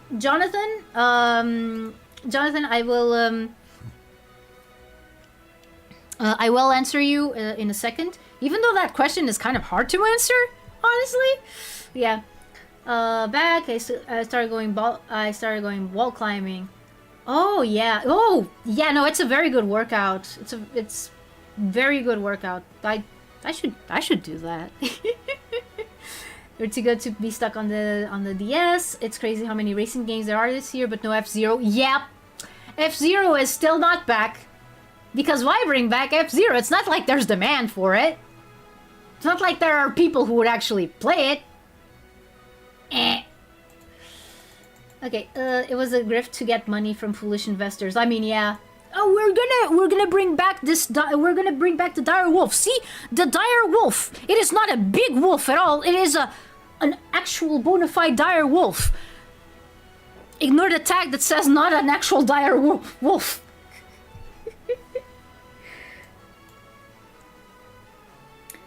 I love portable consoles, and thankfully they aren't too pricey on the market either. Yeah, no, the games are more expensive. Usually. Usually, because, you know, the popular ones are expensive. The most popular ones are expensive. Then you have the ones that, you know, most people don't even know that they exist, so they go for fairly cheap. I'm not sure, for example, if the Mega Man Battle Network games are, you know, all that expensive. Like, I legit don't know, like, on the secondhand market, because I never tried to get them. I tried to look for Klonoa Heroes, though, but Klonoa Heroes is, like, Japan exclusive. But the Game Boy Advance is not region locked, so... Wolverine does not appear in this comic. I'm thinking of South Park The Stick of Truth when I hear Dire Wolf. I mean, I know nothing. I know nothing of that game. I'm pretty sure that there are dire wolves in that game. Maybe actual dire wolves, not just big wolf. That's why we only got 2 GBA games after GX. 99 wasn't until almost 20 years later, mind you. Yeah. Really? Really? They were closer to the maned wolf? I love maned wolves, by the way. they're just so weird. They're just so weird and lanky. I love them. RPGs on the portables in general tend to be pricey, at least from my experience. Ah, dang it. Curses foiled again.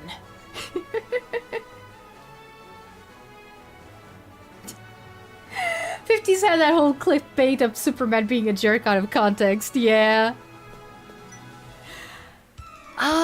Oh right, the three wishes thing. Oh man. You know, honestly, Dog on stilts, yup. I mean, like, the way that they move.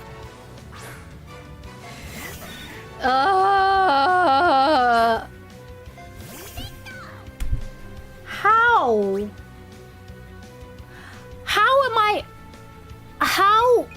How is it that I'm able to do this every single time?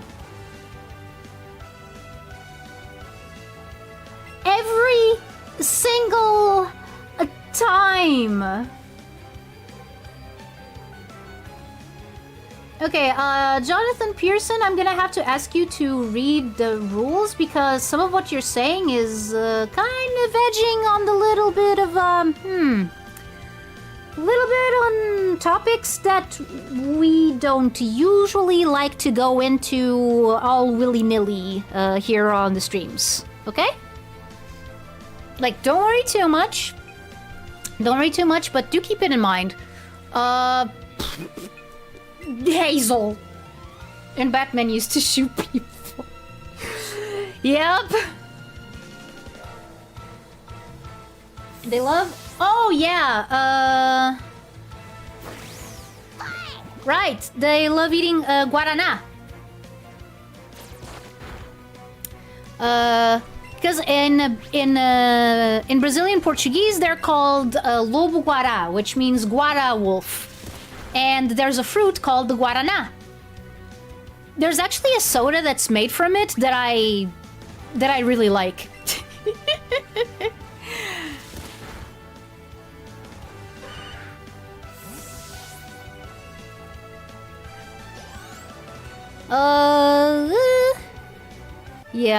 Yeah, okay. I got all the XP. I got 3 Pokeballs. Okay.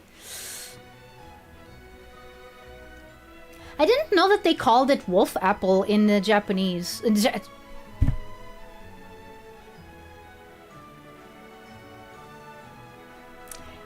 English.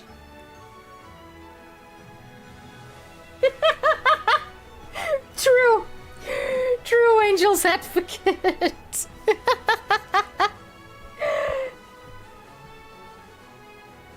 Yep.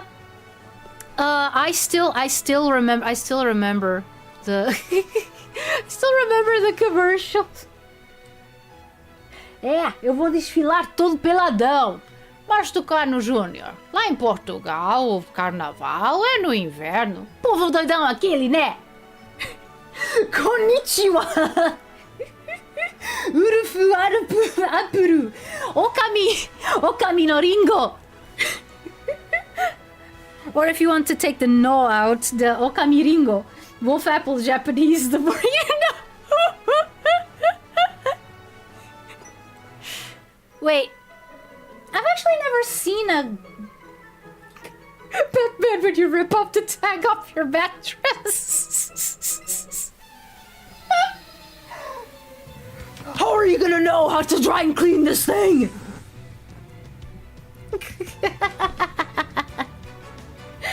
Oh man, actually, let me... I have a strong suspicion. Let me, Let me search for something real quick.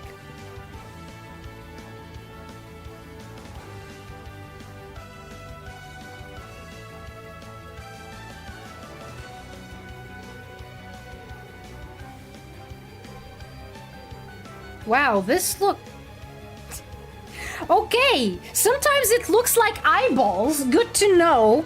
Guaraná kinda looks like eyeballs. Cool. England, Japan, who cares? Both island nations. Islands are weird. What? Hazel, what are you doing? Oh,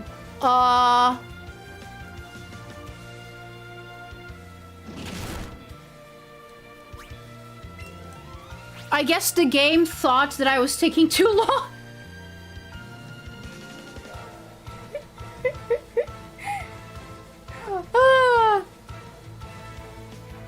Wow.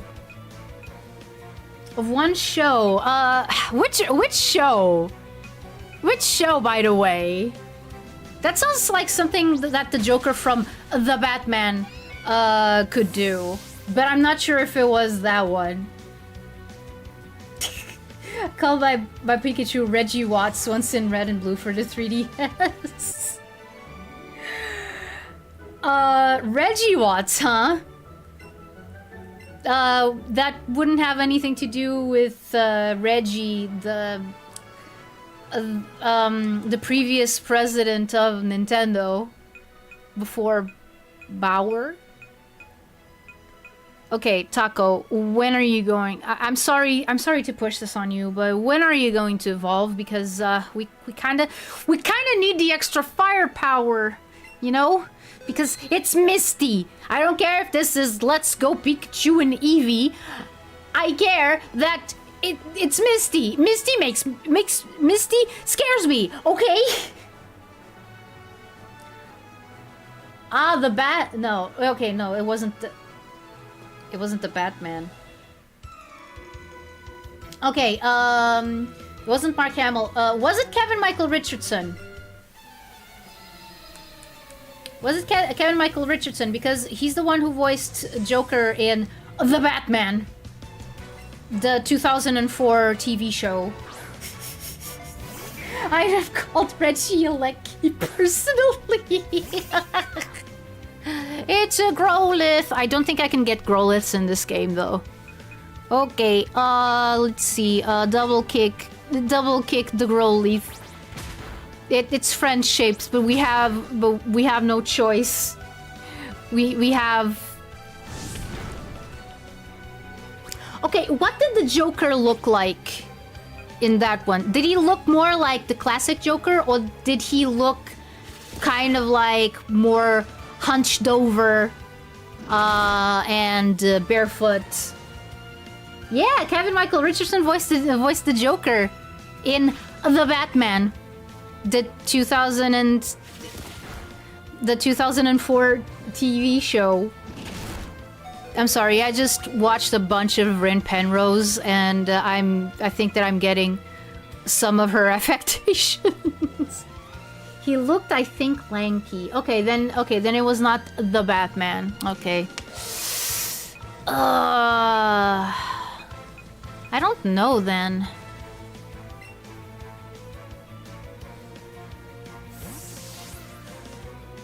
You know, I don't know. My knowledge of Batman TV shows, of DC TV shows, is kind of lacking. Like, at some point, unfortunately, I stopped keeping up.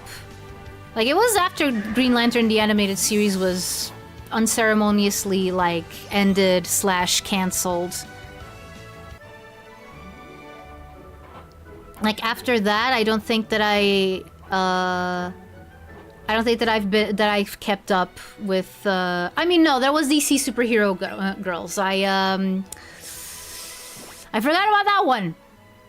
Okay,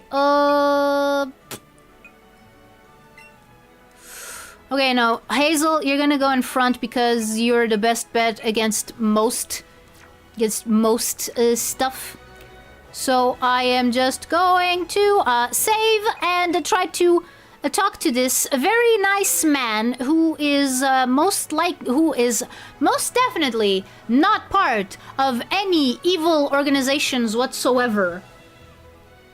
The Brave and the Bold? I don't remember what the Joker looked like in that one.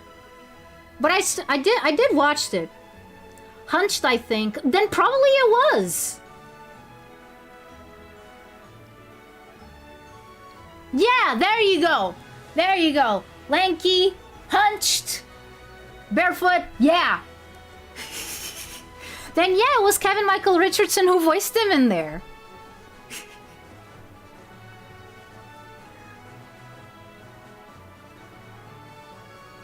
He looks like a demon in Absolute Batman. Because of course.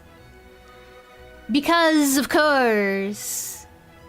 The Absolute Martian Manhunter creeps me out. Why? What does he look like? I mean, I can just look it up. Congratulations! You beat our 5 trainers. Yeah, let me just research.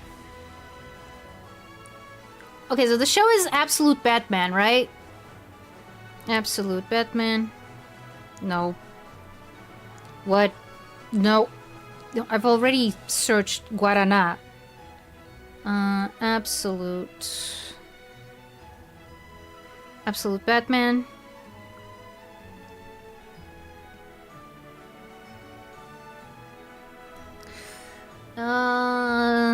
Martian Manhunter. Martian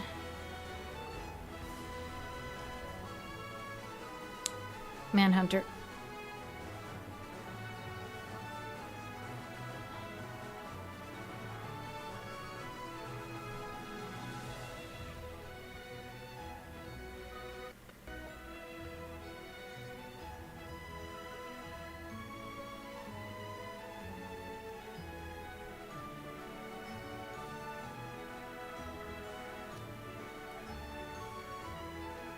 What?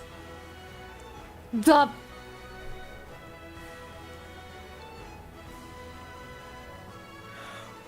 What is this? What did they do to the Martian Manhunter? What? Huh?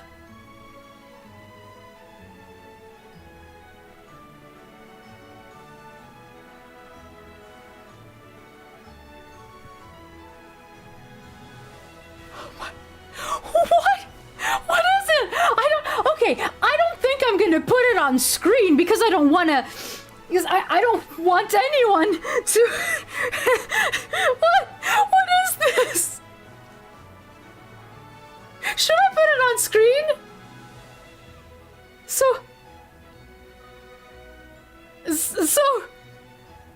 that people know what we're talking about? Oh my god. Oh my god. Oh dear Lord of the Eternal Fire and the Flames. Who I still don't know if he's a dragon or...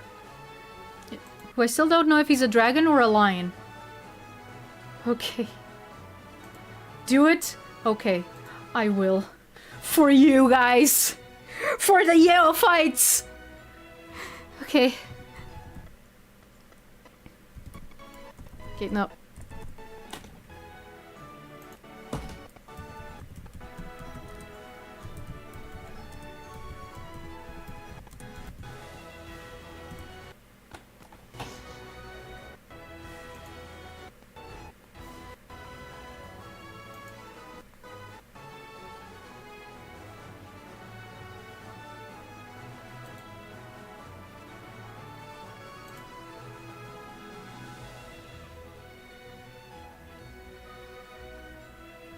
Come on, why is it taking so long?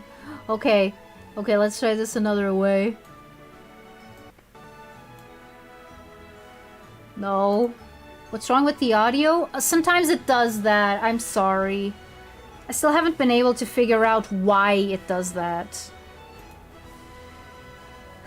I'm gonna guess. I'm gonna guess it's it's just that my computer isn't powerful enough to have multiple things at the same time. So like whenever I try to do something else on the computer, it just it just goes a little bit bananas. What the— No!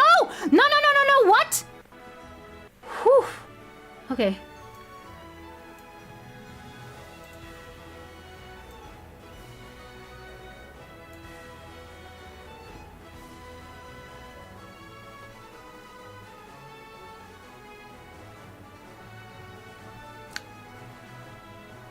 What is this? What is this?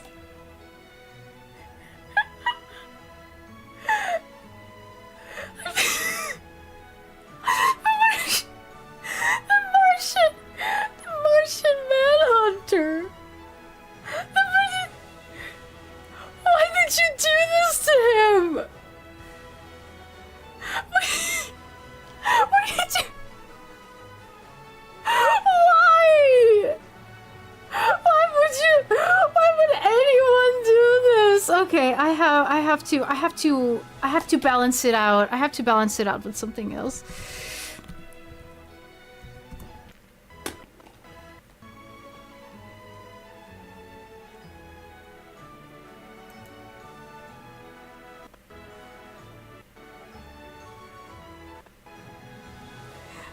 I have to balance this out. I can't leave it like this.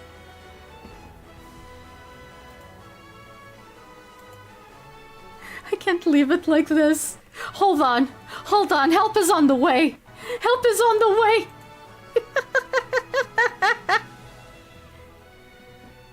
I call it. Belongs in this. Finally, what? That is not Martian Manhunt. Okay. The real Martian Manhunter has come to put all our fears to rest. Look, there he is.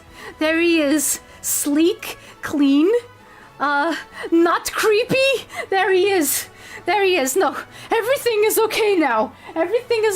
We can rest. Oh my god. What did they do to you? What did they do to John Johns? What the heck? Looks like a mutated version of Gumby. Yeah. Why was he a Cyclops Moai? I have no idea. Oh wait, you can still see his hands. Okay, good. No. Now there's only the good. John Johns. Here he is. As we remember him. He has fingernails, I never noticed. It's still not as creepy as whatever that was! Barney! Why did you inflict that? I mean, it's my fault. I'm the one who decided to look it up. The absolute one is... Mom, can we have Martian Manhunter? We have Martian Manhunter at home.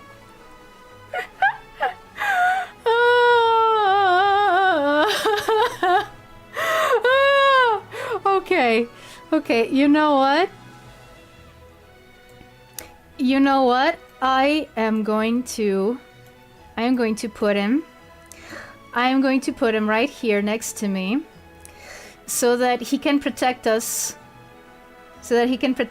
from those nightmares. Okay? Yeah, Martian Manhunter John Johns is going to be here. He's going to be here to support us through our Pokemon Let's Go EEVEE journey. Let me just crop a bit off the side so it doesn't cover up that much of the screen. Okay. Crop. The rest is gonna be behind me, so we don't have to worry about that. Okay.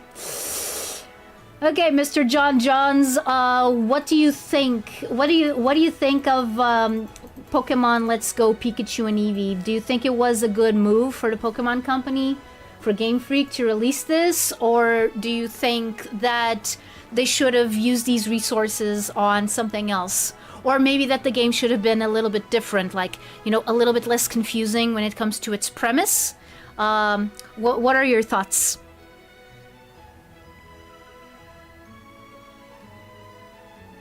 He doesn't feel like talking today. That